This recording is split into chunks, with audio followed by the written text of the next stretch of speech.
Como se mencionó anteriormente, Rosalía se casa el 24 de noviembre de 1945. En febrero de 1946 queda en embarazo y en octubre del mismo año daría a luz a su primer y único hijo. A los 5 meses de gestación, su marido, súbitamente, pregunta de quién era el hijo que ella estaba esperando. Pareciera que él y su familia quisieran volverla loca, que estaban armando alguna clase de complot en contra de ella. Los meses siguientes fueron terribles. Su marido empezó a golpearla despiadadamente, y en cada sesión de castigos intervenía su familia, desde la mandíbula rota hasta un sinfín de fisuras. La finalidad, hacer que abortara a su hijo, lo cual no lograron conseguir. Cuando nació el niño, tanto su marido como su familia querían liquidarlo. Rosalía debía cuidarlo noche y día. En una ocasión, la suegra de Rosalía, madre de su esposo, le dice: voy a pasear con una amiga al campo. Deja que me lleve al chico, que siempre está encerrado aquí. Al regresar con el niño, a eso de las 8 de la noche, Felipe, que aún no sabía hablar muy bien, le cuenta a Rosalía: la abuela me puso una mano en la cara y lo apretó fuerte. Yo pataleaba porque no podía respirar y me ahogaba. Pataleé y al final me quedé sin fuerza y aflojé. Después alguien dio 2 puñetazos en la peta y la abuela se asustó y aflojó. Conforme fue creciendo Luis Felipe, nombre que su madre colocó al niño, el odio de su padre hacia su propio hijo fue creciendo. El esposo de Rosalía era un hombre estudiado. Después de su matrimonio, postuló para la política y fue candidato a senador, diputado y gobernador por Santa Fe. Claro que eso no era ninguna garantía, ya que después de analizar la política actual, se observa el buen estómago de dichos políticos para aceptar las coimas o para aceptar sobornos. Cualquiera que cumpla con cualquiera de esos requisitos está capacitado para legislar, derogando leyes para después postularse a presidente. Con esas sobradas aptitudes ya se puede gobernar un país. Solo después de que su marido falleciera, los extras aparecieron. ¿Por qué? ¿Qué les impedía a los extraterrestres haber hecho como con ella? Haberlo programado con transmisión de pensamiento y hacer que entendiera las cosas mientras él estaba con vida. No era el rencor que le hacía pensar así, eran los hechos que hablaban por sí solos. Lo cómico era que cuando habían elecciones tenía el privilegio de subir al tablao para discursiar y encima obligaba a ir a Rosalía para que lo escuchara, ya que si llegaba a ganar, figuraría como un honorable esposo y padre de familia. Por desgracia, muchos países tienen este tipo de ejemplares y llegan a ser presidentes. Pero como dice un tango, nada es eterno en esta vida, ni la dicha ni el pesar. Al llegar los extraterrestres a la medianoche, después de habérselo anunciado a Rosalía durante todo el día y decirle que venían en son de paz, que no se fuera a asustar, le dijeron que debían hacerle una revelación. La revelación era que su hijo era mitad terrestre y mitad extraterrestre. Les preguntó Rosalía quiénes eran, ya que eran 2, uno de unos 35 a 39 años y el otro de 50 a 55 años, cabello entrecano. Su fisonomía era muy humanoide. El más joven era el capitán Kiev y el otro el capitán Liev. Ella pensó que posiblemente serían rusos y pensó otras cosas, por lo cual ellos se echaron a reír. Rosalía casi se incendia, se le subió el rubor a sus mejillas. Ellos le dijeron que no se hiciera problema, que tenían captación mental, transmisión de pensamiento y dominación mental, que venían en son de paz y que no le harían daño. Venían de Venus, o sea que eran venusinos. Hay muchas conjeturas respecto a la apariencia real de los extraterrestres, y no faltan los dibujos, películas o series donde especulan sobre el tema. Haciendo un paréntesis que puede aclarar este punto, una noche calurosa de luna, Rosalía dormía junto a un ventanal y la iluminaba la luna. El brazo derecho que tenía por fuera de su sábana, por la iluminación de la luna se vio escamado, color petróleo, con reflejos plateados, y se puso a gritar.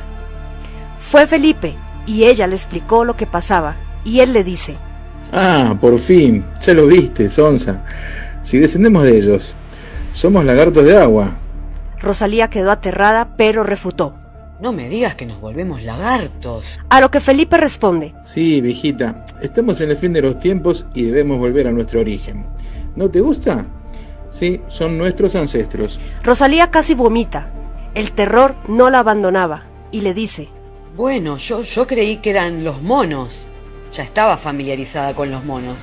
Y además me caen simpáticos. Pero los lagartos, ¡guau! Son terroríficos, de mal aspecto, repulsivos. Si es así, ¿qué podemos hacer? Los extraterrestres tienen otra peculiar característica. Sus orejas pegadas, sin lóbulo. Muy a lo contrario de lo que muchos pensarían al creer que es un defecto o una deformidad, y tienden a tapárselas. Al día siguiente de la visita de los extras, lo charló con su hijo, y cuál no sería la sorpresa cuando su hijo le dice: Yo ya lo sabía, los estaba esperando. Rosalía seguía contándole la revelación, a lo que él responde: Yo sé cómo te lo hicieron, me enviaron para escribir un libro, ¿cómo no lo voy a saber? Lo que sí, teneme el tanto de todo, y cuando te lleven, fíjate bien en todo, cómo vienen, cómo entran, dónde te llevan, cómo visten. A lo que Rosalía añadió: Ellos me dijeron que tenían transmisión mental, captación de pensamiento y dominación mental. Una pinturita. También me dijeron que me precisaban para cumplir una misión, pero que primero me quitarían unos sentidos y a cambio me darían otros. Aumentarme el humor, quitarme el temor, darme docilidad, quitarme el poder de analizar, razonar, etc. Su hijo insistía que estuviese alerta y los vigilara, a lo que Rosalía contestaba: Cuando ellos quieren, me dominan mentalmente y yo puedo mirar, escuchar, caminar, pero a veces me inmovilizan. Tengo la lengua dormida. Si ellos quieren que hable, hablo. Si no, no. Y su hijo le responde: Eso ya lo sé. ¿Cómo proceden? ¿Cómo actúan con vos? Es lo que quiero saber. Nadie mejor que él para saberlo. Rosalía explicaba que a veces estaba acostada durmiendo y era como si de un pulso o mentalmente un imán la atrajera y ella, como autómata, se levantaba. Y un día lo pudo experimentar muy claro. Ante la insistencia de su hijo, se dio cuenta que ella misma les abría la puerta, que estaba con llave, y entraban por el comedor. Su hijo dormía en la misma pieza y nunca se despertó. Más bien pareciera que lo dormían. En una oportunidad revisaron todo, hasta el taller de electrónica. Se llevaron una lámpara de radar que su hijo tenía. En la mañana, cuando revisó, notó solo ese faltante. Ellos le decían que venían en son de paz, y al abrirle la puerta pensaba: Ah, son los muchachos. Pero esa vez estaban con unos enanitos que no medían más de 50 centímetros. Tenían bucitos como de nylon, color manteca, con una capucha que les tapaba la cabeza y las orejas, dejando la cara al descubierto. Su rostro era color manteca tirando a ceniza, algo similar a los hongos del campo. No se sabía si era piel, parecía esponjosa, eso sí, transpiraba. Ellos son los que se ocuparon de revolverlo todo. Traían una especie de radio de unos 20 centímetros de ancho y 30 centímetros de alto, y tenía una antenita.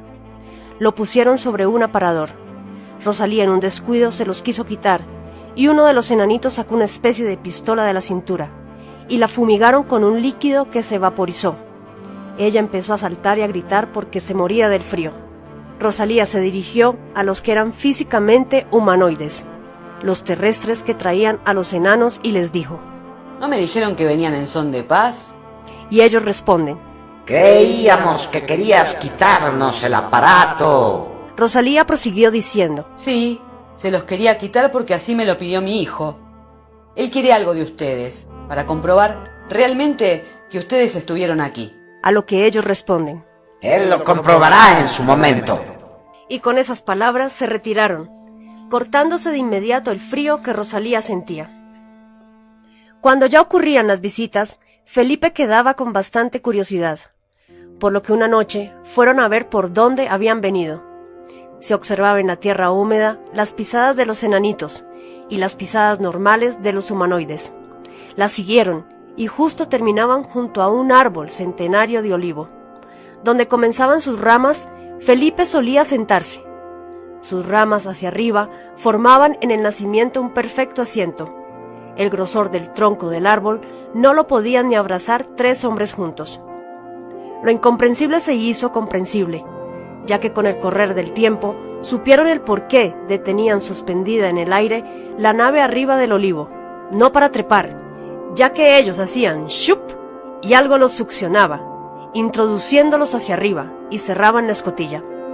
El olivo era fuente de energía espiritual, y Rosalía creía que todo lo de ellos era en base a energía. La primera vez que contactaron a Rosalía le dicen: ¿Qué tal, María? Que es su sobrenombre. El seudónimo que adoptó se lo puso la familia de su marido, gracias a su casamiento obligado que su madre le impuso a los 15 años. Rosalía estuvo llorando sin consuelo por 10 años, y de allí que la bautizaran María Magdalena. Luego los sacerdotes la invitaban a que colaborase en el pesebre viviente navideño, representando a María, que se realizaba todos los años. Cuando se encontraba con las otras mamás que también colaboraban en dichas actividades, le decían María. Pocos en su barrio sabían su verdadero nombre. Ella, sorprendida, pensó en cómo lo podrían saber, a lo que contestaron: Te conocemos desde antes de nacer. Siempre te estuvimos vigilando. No eres desconocida para nosotros.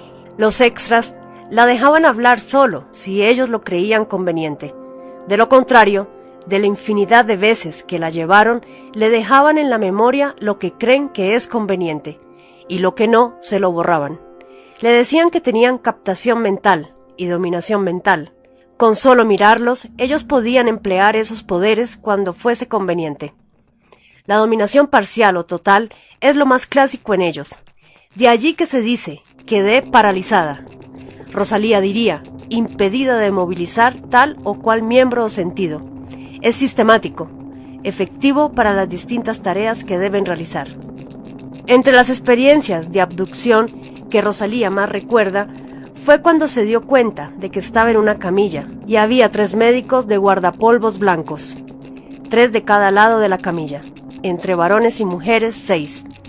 La camilla estaba en el piso y ella los miraba desde el suelo, y uno con el pie hizo trac trac y subió la camilla a la altura de ellos. La durmieron y no creía que fuese con anestesia. Los médicos eran todos terrestres. En otra oportunidad, la tenían sentada en una silla y habían igualmente 3 y 3 de cada lado de ella. Sentía que la estaban escarbando. Lo que no pudo precisar era lo que hacían en su cabeza. No sentía nada, solo como si le corrieran el cabello. Ningún dolor, eso sí, paralizada mientras ellos hacían lo suyo. Siempre Felipe, su hijo, insistía en el por qué los extras no querían contactarse con él, o por qué no se lo llevaban a él. Pensaba que su profesión de técnico tendría algo que ver. Pero la realidad de todo es que cuando Felipe estaba en la escuela estudiando electrónica, un día llaman a su madre a una reunión. De la reunión participaban ingenieros y profesores, lo que Rosalía de inmediato pensó que no era para nada bueno. ¿Cuál no sería su sorpresa cuando le dicen que no lo envíe más a la técnica? Y ella, asombrada, indaga el porqué, a lo que ellos respondieron: Su hijo no precisa que le enseñen. Él aprende solo. Rosalía, perturbada y confundida, pensó que el problema era su comportamiento y que por eso lo estaban expulsando de la escuela. ¿Ha escuchado usted hablar de los niños prodigios? Retomaron nuevamente la palabra los profesores, a lo que Rosalía respondió: No me digan que es un niño prodigio porque me empiezo a reír de ahora hasta mañana. Bueno, empiece desde ahora. Intervienen los profesores. Porque sí lo es, pero no se lo debe decir a nadie. Podría perderlo. Déjelo crecer normalmente. No gaste dinero inútilmente. Rosalía, desesperada, pensaba qué iba a hacer, y empezó a leer el diario, y vio que pronto comenzaría un curso de licenciado en Relaciones Públicas. Inmediatamente informó a Felipe, con el recorte del diario todavía en su mano. Felipe la toma de los hombros y le dice: Vení, vieja, vení, sentate aquí que vamos a hablar. Decime, ¿vos te volviste loca? ¿Cómo voy a ir a ese curso? ¿No ves que dice para alumnos con bachillerato?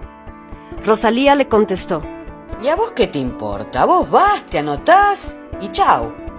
Fue y se anotó, y su sorpresa fue tal que concurrían desde profesionales, empresarios, alumnos con bachillerato.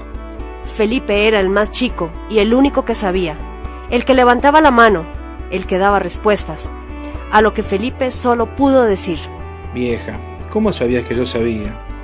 Hasta que se produzca la batalla final, difícilmente puede haber paz en este mundo, si no se logra primero la unión y la armonía. Nosotros difícilmente podremos hacer algo. En cambio, otros países se juegan el todo por el todo, y se han embarcado en tratar de habitar otros planetas.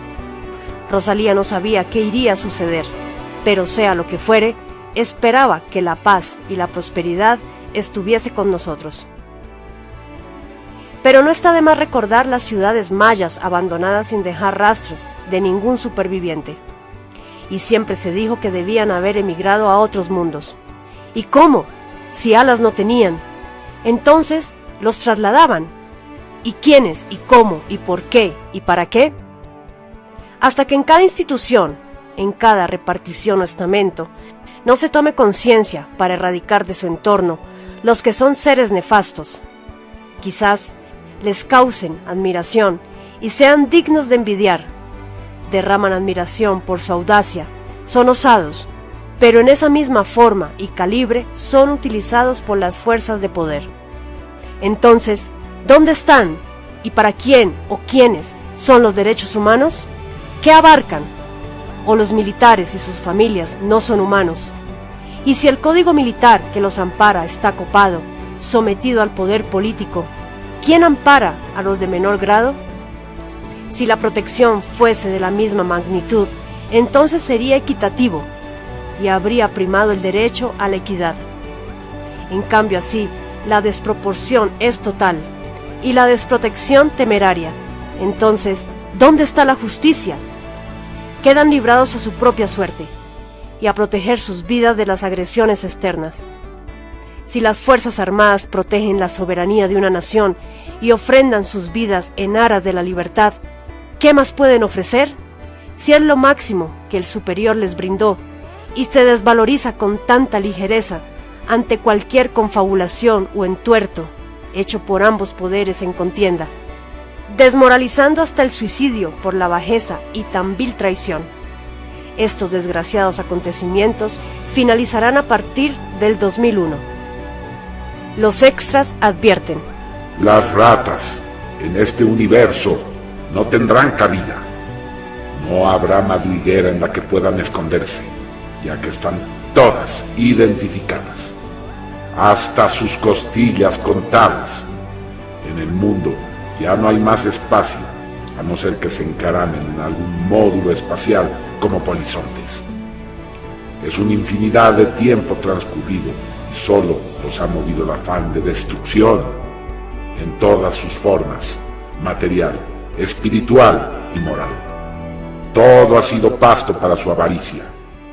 Mientras el mundo entero se empeña, se afana en reconstruir, en elevar el estatus de vida, de progresar, investigar para beneficiar a la humanidad, para el presente y el futuro, ellos producen los más aberrantes virus, epidemias, destruyendo la ecología, que es el pulmón de la humanidad.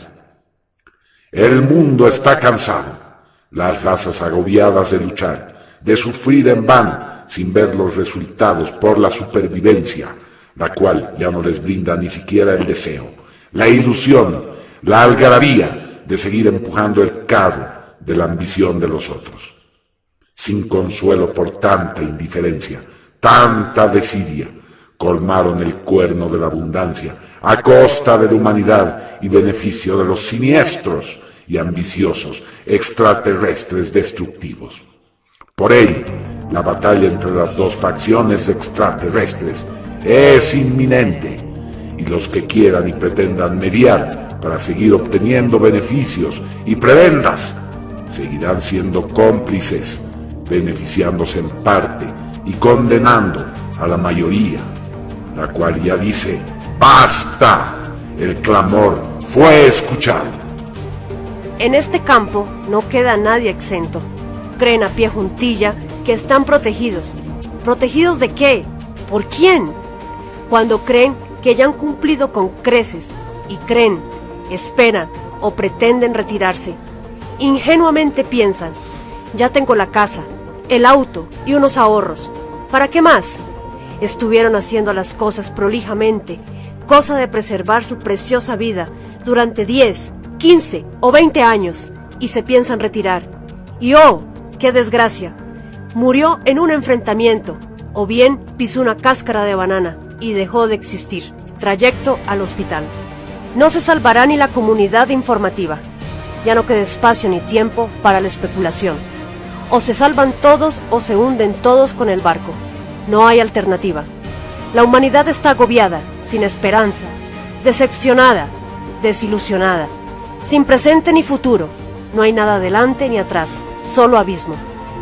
Un gran vacío de poder, de derechos constitucionales, laborales, sin bienestar ni progreso espiritual. Están embarcados en habitar otros mundos a costa de la humanidad, estafando la credibilidad y confianza que les confirieron. Cada ser debe tener en claro cuál es su doctrina, ser fiel a ella, no apartarse de la fe que profesa, ser honesto de corazón, con sus creencias y sentimientos, sin especulaciones. Sobre la batalla final, que deberá producirse entre los dos bandos, Rosalía no sabía cómo ni cuándo. Ese es tema que no le concierne, pero supone que llegado ese encontronazo, temblarán todos los planetas de la galaxia. Y cuando eso suceda, será aquí, en esta bendita tierra, donde se producirán grandes desastres y cataclismos, que para las mentes simples, como la de ella, creerán que fue castigo de Dios, y nunca que se estaban trenzando de los pelos dos facciones de extraterrestres desencontradas.